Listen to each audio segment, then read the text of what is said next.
నమస్తే. ఇప్పుడు మీరు చూడబోతున్న వీడియో ఖచ్చితంగా మీకు ఉపయోగపడుతుంది, నచ్చుతుంది కూడా. మరి మీకు నచ్చిన విషయం నాకు తెలియాలి అంటే ఈ వీడియోని మీరు లైక్ చేయాలి, షేర్ చేయాలి, అలాగే మన ఛానల్ని సబ్స్క్రైబ్ చేయాలి. మీ సపోర్ట్ని నాకు అందిస్తారు కదా. ఓకే, ఇప్పుడు వీడియోని స్టార్ట్ చేద్దాం. నమస్తే, వెల్కమ్ టు అవర్ ఛానల్. నేను పద్మిని. ప్రస్తుతంతో పాటు ప్రముఖ ఆధ్యాత్మికవేత్త, ప్రముఖ న్యూమరాలజిస్ట్ లక్ష్మీ నరసింహస్వామి ఉపాసకురాలు శ్రీమతి స్రవంతి గారు మనతో పాటు ఉన్నారు. మాట్లాడదాం. నమస్తే అక్క. నమస్తే పద్మిని. అక్క, పరమాచార్య గారి గురించి చెప్తాను అని అన్నారు. ఇక ఇప్పుడు ద్వాదశి రాబోతోంది కదా, ఈ బహుళపక్ష ద్వాదశి. ఆ రోజు అనురాధ నక్షత్రం కూడా ఉంది. అనురాధ నక్షత్రం అనగానే స్వామి గుర్తొస్తారు. ఆయన నక్షత్రం, ఆ నక్షత్రంలో ఆయన జన్మించారు. ఆయన నక్షత్రం కాదు, ఆ నక్షత్రం పుణ్యం చేసేసుకున్నారు.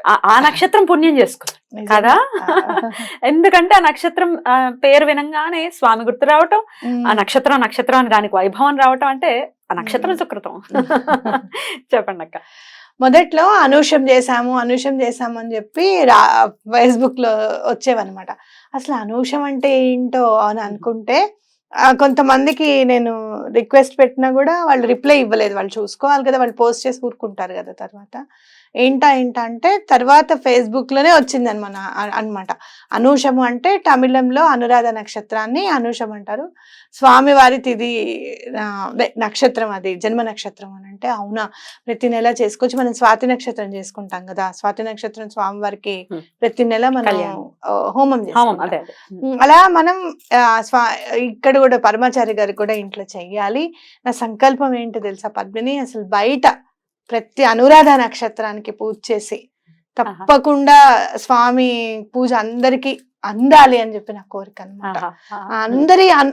అందరికీ అసలు పరమాచార్య గారి అనుగ్రహం అంటే ఏంటో తెలియాలి. ప్రతి ఇంట్లోనూ ఆయన ఫోటో చిత్రపటం ఉండాలి. ఎందుకంటే చిత్రపటం ఉంటే ఆయన ఉన్నట్టే. ఇంకా ఖచ్చితంగా ప్రతి ఒక్కళ్ళు ఆయనను పూజించాలి.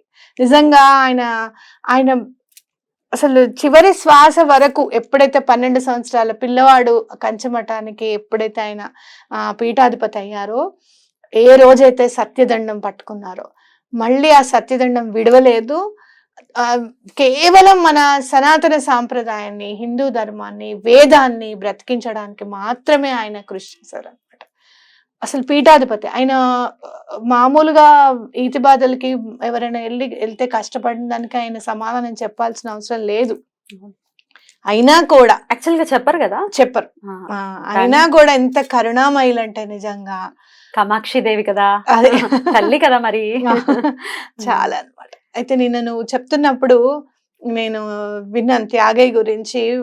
పంచ రత్న కృతులు పాడతారు ఆయన సమాధి దగ్గర అని చెప్పి.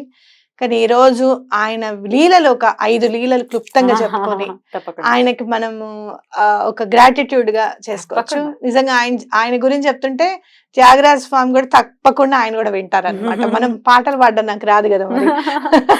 అలా ఆయన గురించి చెప్పి ఆయన కూడా నివాళులు అర్పించుకున్నట్టు. మీ మాటలు ఎంతో శ్రావ్యంగా ఉంటాయి, పాటలానే అవి. చెప్పండి. పరమాచారి గారి గురించి నాకు బాగా నేను అసలు ఆయనకి వైపు టర్న్ అవడానికి కారణం ఏంటంటే, ఫస్ట్ నేను చదివిన లీల ఏంటంటే, ఒక ఆవిడ వస్తారు, ఆవిడకి హస్బెండ్ చనిపోయారు అని చెప్పి వస్తారనమాట. బొట్టు పెట్టుకోకుండా వస్తారు. ఆయన ఏం చేస్తారు, కుంకం తీసి ఆవిడ చేతిలో వేస్తారు. ఆవిడ అవాక్ అయిపోతారు. ఇట్లా లేదండి వారిలా అని చెప్పలేక కళమ నీళ్ళు వచ్చేసి ఏడ్చేస్తారు. అంటే ఏమిటి, పరమాచారి గారి కుంకం ఇస్తూ ఉంటే తీసుకోవా, అసలు ఆయన కోసం ఎలా వెయిట్ చేస్తారో తెలుసా అందరు, ఆయన కుంకం ఇవ్వాలని చెప్పి. అంటే ఇలా అని బాధపడితే, అలా ఏమీ లేదమ్మా, నువ్వు సువాసినివే అని చెప్తారు ఆయన. ఆవిడ మళ్ళీ ఇంటికి వెళ్ళేటప్పటికి లెటర్ వస్తుంది అనమాట. ఆయన ఆర్మీ నుంచి లెటర్ వస్తుంది, ఆయన బ్రతికే ఉన్నారు అని చూడు. అసలు అది నన్ను బాగా, అంటే ఏదున్నా పసుపు కుంకాలే కదా పద్మిని, ఐశ్వర్యం అంటే అవే ఇంకా. కాబట్టి అవి భగవంతుడు ఆవిడికి అలా ముందే చెప్పడము, ఆవిడ అక్కడికి వెళ్ళిన తర్వాత ఆవిడ ఎంత సంతోషపడి ఉంటుంది నిజంగా అని చెప్పి నాకు చాలా ఆనందం అనిపించింది అనమాట. ఇంకా ఎప్పటికీ కూడా ఆవిడకి ఏ బాధ లేదు ఇంకా, అవునా కదా. అలా నాకు అది బాగా టర్న్ చేస్తుంది. తర్వాత ఒకళ్ళు పెళ్లి కోసం అని చెప్పి చాలా ఇబ్బంది పడుతూ ఉంటారు. కుదిరిపోతుంది సంబంధము. 15,000 రూపాయలును పట్టు చీర కావాల్సి వస్తుంది పెళ్లికన్నమాట. ఆయన వస్తారు. వస్తే పరమాచారి గారికి చెప్దాం అనుకుంటుంటేనే, నువ్వు బలానా చోటికి వెళ్ళి విష్ణు సహస్రనామం పారాయణం చేయి అని చెప్తారు. ఇతను వెళ్ళి పాపం ఆ ఊర్లో ఎవ్వరు రారు గుడికి. ఆ సెక్యూరిటీ గార్డు, వచ్చే 5-6 జనాలు, ఆ గుడి ధర్మకర్త మాత్రమే వింటారనమాట. ఈయనేమనుకుంటారంటే ప్రవచనం చెప్తే ఎవరో ఒకళ్ళు ఇస్తారు కదా, అలా సమకూరుతాయి అని అనుకుంటారు. ఏం సమకూరం అనమాట. రాను పోని ఛార్జీలు మాత్రమే సమకూరుతాయి. మళ్ళీ కంచికొచ్చి నేను ఇలా చెప్పానండి అని అంటే, అవునా సరే ఇంటికి వెళ్ళు అంటాడు. ఈయన అడగలేకపోతారు. 15,000 కావాలి, పట్టుచీర కావాలి పెళ్ళికని అడగలేకపోతారు. అతను వెళ్ళిపోతాడు. వెళ్ళేసరికి భార్యకి ఏం సమాధానం చెప్పాలో పరమాచారి గారు అందిస్తారని చెప్పింది, ఇప్పుడు అందించలేదు అని అంటే ఏమంటుందో అని చెప్పి వెళ్ళిపోతుంటే ఆవిడ ఎదురొచ్చి, ఏమండి కంచి నుంచి అమ్మాయికి 15,000 రొక్కమును పట్టుచీర పంపించారు. తల్లి అన్నమాట. నిజంగా తల్లైనా అడిగితేనే అన్నం పెడుతుందేమో అని అంటారు కదా, అడిగితేనే అమ్మైనా పెట్టదని. అడగకుండా అసలు ఎంత సంతోషపడి ఉంటారు వాళ్ళు. అంతే కదా. అలాగే పార్టీ వచ్చి నాకు ఇట్లా నాకు ఏంటి మా అమ్మాయి మనవరాలకి చూస్తుంది తల్లిదండ్రులు పోతే, ఆవిడ 50 సవర్లు 5 సవర్లు అనుకుంటా 50 గ్రాములు గొలుసు అనుకో, బంగారం గొలుసు పెట్టమన్నారు. అది ఒక్కటి మాత్రం నువ్వు ఇక మాట్లాడడానికి వీల్లేదు, అది పెట్టన్నారు మగ పెళ్లి వారంటే. ఏం చేయమంటావు, నన్ను ఇమ్మంటావా అని అడుగుతారు. ఏమో నాకు తెలీదు, నాకు అది కావాలంట అని అంటే, నన్నేం అడుగుతావు, కామాక్షి అమ్మని వెళ్ళి 5 ప్రదక్షిణాలు చెయ్యి, ఆవిడే ఇస్తుంది అంటారు. 5వ ప్రదక్షిణకి అక్కడ బంగారం గొలుసు దొరుకుతుంది. పార్టీ వచ్చేస్తుంది. మాట్లాడకుండా వచ్చి అక్కడ నుంచి ఉంటుంది. పెద్ద పెద్ద వాళ్ళు భలే అనిపిస్తుంది నాకు. అక్కడ నుంచి ఉంటే, ఏంటి గొలుసు దొరికిందా అని అంటారు. ఆశ్చర్యపోతుంది. ఆశ్చర్యపోతే ఇంకో ఆవిడ అప్పుడే వస్తారు. వచ్చి కళ్ళమని నీళ్ళు పెట్టుకుంటుంది. ఏమైంది అని అంటే, మా పిల్ల సంసారము బాగలేదు అని అంటే మీరు బాగవుతుంది అని చెప్పారు, కామాక్షి అమ్మకి దండం పెట్టుకున్నారు. అయితే కామాక్షి అమ్మకి దండం పెట్టుకుని మీరు చెప్పిన తర్వాత పెట్టుకుంటే నా పిల్ల సంసారం కుదుట పడింది. నేను బంగారం గొలుసు ఇద్దాము అని చెప్పి అమ్మవారి దగ్గర వెళ్ళేసరికి అది కింద పడిపోయింది. పోయింది నా దగ్గర, నేను ఏం చేయను, నాకు బాధగా ఉంది అని చెప్పి ఆవిడ మళ్ళీ మఠానికి వచ్చినప్పుడు, వాటి గొలుసు ఇచ్చేయంట. వాడు ఇలా నేను ఇవ్వనట్టు రాసేవాళ్ళు కూడా భలే రాస్తారు. అంటే మా అమ్మాయి పెళ్ళిట, మరి నువ్వు ఆ అమ్మాయి పెళ్ళికి నువ్వు గొలుసు చేసి ఇచ్చేసాయి, ఈ గొలుసు నీకు ఇచ్చేస్తుంది అంటే, ఇప్పుడే నేను షాప్కి వెళ్ళి కొనిస్తాను ఆవిడికి అని చెప్పి ఇద్దరికి పని అయిపోతుంది. అట్లా ఎన్నో నిదర్శనాలు. చనిపోతున్న అమ్మాయిని బ్రతికించడం, చెల్లెల్ని బ్రతికించడం, అట్లా ఇక ఇది చేశారు అది చేయలేదని ఏం కాదు. అసలు ఒక ఫిజిక్స్ అతను వస్తాడనమాట, చాలా సైంటిస్ట్ అనుకోవచ్చు మనం, US నుంచి. ఎప్పుడు పిల్లవాడిని తిడుతూ ఉంటాడు. ఇది కూడా నన్ను బాగా కదిలిచ్చింది పద్మిని. ఎప్పుడు తిడుతూ ఉంటాడు అనమాట.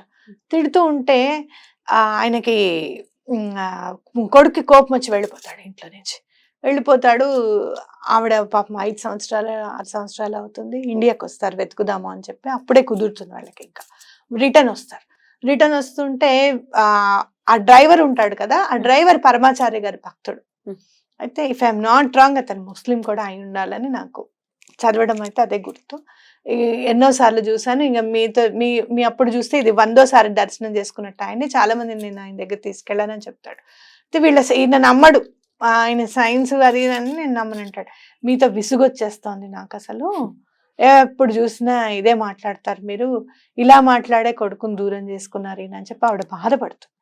అయితే పరమాచారి గారి దగ్గరికి వెళ్ళిన తర్వాత, ఇంకా నా కొడుకు ఇలా తప్పిపోయాడండి అని చెప్తే, బలానా వాడిని ఇటు తీసుకురండి అంటారు. ఇతనే నా నీ కొడుకు అంటారు.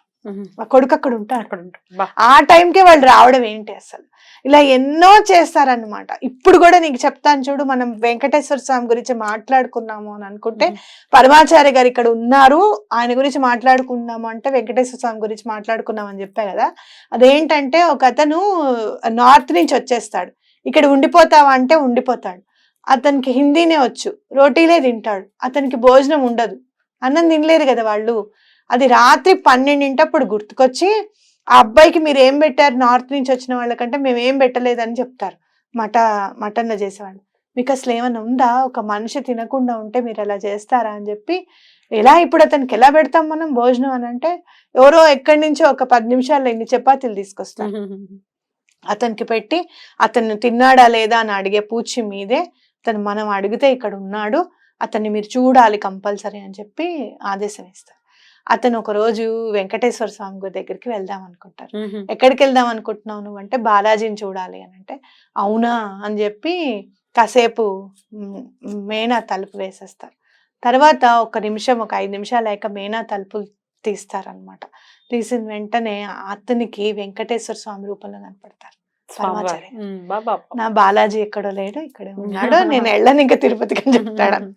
అలా పరమాచారి గారి అనుగ్రహం పొందాలి అని అంటే చాలా ఈజీ అన్నమాట. మీకు నేను చెప్తాను, 2 చేతులు ఎత్తి దండం పెట్టి పరమాచారి గారి దగ్గర దండం పెడితే ఆ పని అవ్వదు అనేది లేనే లేదన్నమాట. ఎన్నో నిదర్శనాలు నాకైతే. అలా మీరందరూ కూడా అనురాధ నక్షత్రం అప్పుడు స్వామి వారికి ఒక్క దీపమైన పెట్టి, నాకు ఈ పని అయ్యేటట్టు చూడు స్వామి అను, ఈ బాధలు ఈ కష్టాల నుంచి గట్టెక్కించి ఆధ్యాత్మిక సాధన వైపు నన్ను నడిపించండి అని చెప్పి తప్పకుండా దండం పెట్టుకోండి. నెలకొకసారి దీపం పెట్టమంటారు. ఎలా పెట్టమంటారు దీపం? అనురాధ నక్షత్రం రోజు చక్కగా మీరు పూజ చేసుకుంటారు కదా, ఎక్స్ట్రాగా ఒక దీపం పెట్టండి స్వామివారికి. ఆవు నెయ్యితో పెడితే చాలా మంచిది. ఎన్ని ఒత్తులు వేసి పెట్టండి? 3 ఒత్తులు వేయండి, ఎందుకంటే గురువు కాబట్టి 3 ఒత్తులు వేసి పెట్టండి. అలా మీకు అష్టోత్తరం అనేది ఆన్లైన్ లో ఉంది, చక్కగా గూగుల్లో దొరుకుతుంది స్వామివారి అష్టోత్తరం. ఎలా అని కొట్టాలక? కంచి పరమాచారి గారి అష్టోత్తరం ఇన్ తెలుగు అని కొట్టండి, ఇన్ ఇంగ్లీష్ అని కొట్టండి, మీ ఇష్టము. ఆ అష్టోత్తరం చక్కగా చదువుకొని స్వామివారికి దండం పెట్టుకోండి. స్వామివారికి ఇష్టమైన ప్రసాదము ఏదైనా పేలాలు, అవన్నీ పేలాల పిండి అవి దొరుకుతుంది మనకి. లేదు అంటే కనుక అన్నపరవాణం కూడా ఇష్టమే ఆయనకి, అన్నపరవాణం చేసి పెట్టండి. బ్యూటిఫుల్ అక్క, బ్యూటిఫుల్. మొన్ననే విజయేంద్ర సరస్వతి స్వామి వారి దర్శనం అయ్యింది నాకు మన పద్మారావు నగర్ స్కందగిరిలో. అనుకోకుండా పొద్దున్నే వెళ్ళి దర్శనం చేసుకోవటము, అక్కడికి బయలుదేరి వచ్చేస్తూ ఉంటే వాళ్ళు పుస్తకాలు పంచి పెడుతున్నారు. జనరల్ గా వెళ్ళి సడన్ గా వెనక్కి వెళ్ళి అడిగాను, చూస్తున్నా ఏంటి ఇన్ని పుస్తకాలు ఉన్నాయి, ఏంటండి అంటే టీచర్స్ కి పంచడం కోసం అని మేము తీసుకొచ్చాము, ఫొటోస్ అన్ని అన్నమాట. అడగం కదా మాకు ఇస్తారా అని నేను అడిగేశాను. ఇస్తారంటే మీకెందుకు ఇవ్వం, మేము మిమ్మల్ని గుర్తుపట్టామని చెప్పి నాకు పుస్తకాలు ఇచ్చి కామాక్షి దేవి ఫోటోని ఇచ్చారు. మా ఇంట్లో కామాక్షి దేవి ఫోటో లేదు, ఇచ్చారు.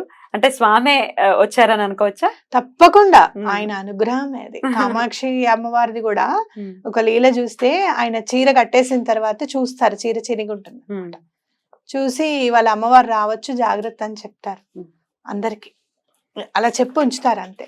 పూజ అంతా అయిపోయిన తర్వాత ఒక ఆవిడ చినిగిరి చీర కట్టుకొని వచ్చి, నా దగ్గర చీరలే లేవు చూడు, చీర లేదు నా దగ్గర, చిరిగేగా ఉన్నాయి చీరలు, నాకు మంచి చీర ఇవ్వు అని అంటే ఆవిడకి పట్టు చీర ఇస్తారు. మఠం వాళ్ళు ఉంటారు కదా, ఔత్సాహికులు ఉంటారు కొంతమంది, ఎప్పుడు ఉంటారు.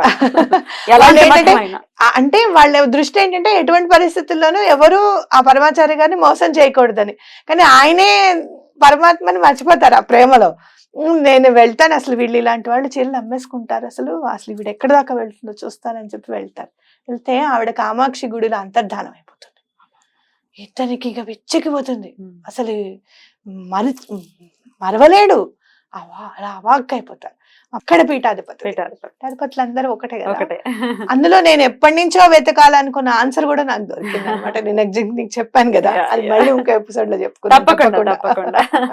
సో సోమవారం అంటే 5వ తారీఖు సోమవారం అనురాధ నక్షత్ర కలయిక ఉంది, ఇప్పుడే చూడడం జరిగింది. సర్వార్థ సిద్ధి యోగం కూడా ఉంది అక్క.